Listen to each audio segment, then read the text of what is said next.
This calculator it graphs functions. Things have to be written as a function of y. In other words, to enter the equation in here, it has to be written as y equals.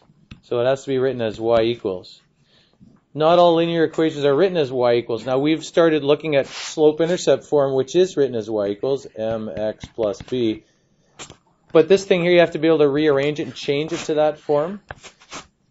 In other words, you have to isolate the y. You have to have it as y equals and a bunch of stuff on the other side. So the way you can do that is, first of all, get the term that has the y in it by itself on one side. Now your two choices are, since all the terms are on one side and there's nothing on the other side, you could either take this term and move it over to the other side of the equal sign and leave the other two here. That's one choice. If you do that, you're going to make it negative 2y. I would try to avoid having the y term negative because it leads to people making mistakes. So in this situation, I wouldn't do it that way. You could do it that way because then you could just divide everything by negative 2. It's not that hard. It's just people seem to forget to divide by the negative. So what I would do instead is move the other two things and leave the 2y here. So I'd take this and move it to the other side, and this and move it to the other side. When you take a term and move it from one side to the other, it switches signs. If it's positive, it becomes negative, right? So 3x is going to become negative 3x. 14 is going to become minus 14. Once you make that change, you've started to isolate y. You've got 2y, not just y. You've got 2y equals that. You divide by 2, but you have to divide everything by 2.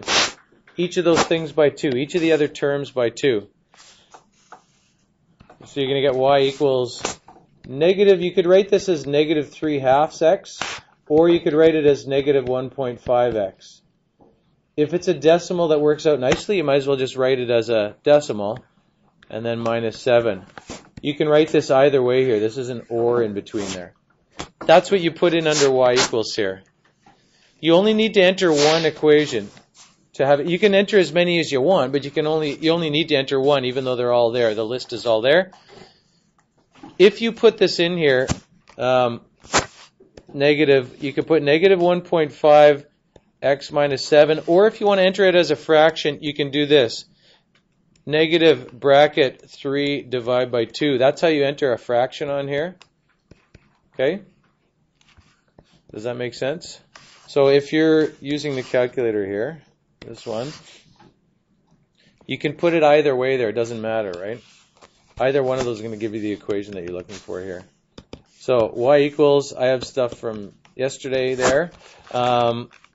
If you're putting a negative, this is the negative symbol, negative 1.5. X, you can get that, or you can get it down here with this X key. You just have to use the green key first. Minus, this is the subtraction, right? Between two terms, that's the one you have to use. At the beginning, this is the one you have to use. Minus 7. The thing people find hard is setting up the window. The window, they don't all have to be the same. But for just a kind of standard equation, you might want to start with doing something standard. You can put numbers yourself in there, or you can use one of these preset ones. There's a couple preset ones that might be worth knowing. Zoom decimal sets it up so every pixel is 0.1. Zoom standard sets it up so it's 10 in each direction, 10, negative 10. So I'm going to do this zoom decimal thing first. Now, what's the problem with that graph? It shows a tiny little chunk of the line, but there's some pretty important information that's missing. I need to change this so I can see at least both of the intercepts, the x and the y intercept. You could try doing zoom decimal, or sorry, not zoom decimal, zoom standard if you want. Or you can just go to the window, and if you want it to be twice as far out, you can do this. You can go times 2, or you can just enter numbers if you want. The nice thing about zoom decimal is it makes the pixels on the screen nice numbers. Times 2. Okay, you can do that, times 2.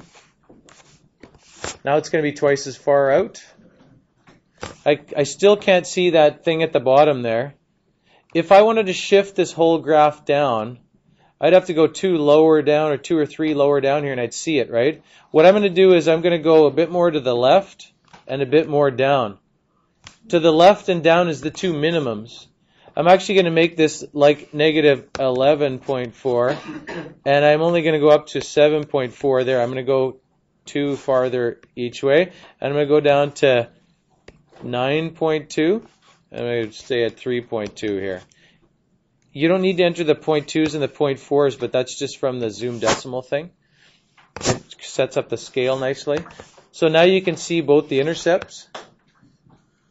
That's probably a nice window to use. If you're drawing that thing, don't just go like that, okay? Maybe use a ruler and do a half-decent job of it, right? If you're setting up the window here, or if you're setting up the graph, do a nice job of it. You don't have to, it was something like this, I think, right?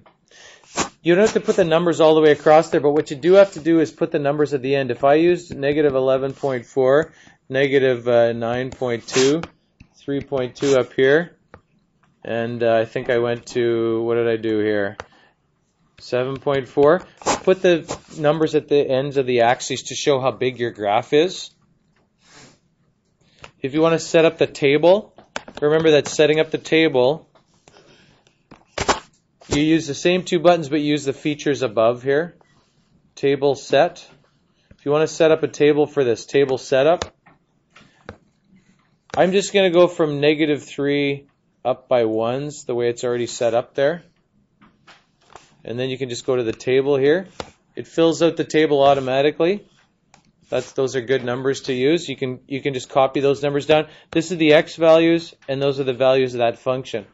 If you had 2 different functions here, you'd have both columns filled up. Okay, so I'll let you fill that one out. So rearranging and creating those graphs. Now, I think the one you do need help with probably is that fuel tank one, right? Well, some of us do.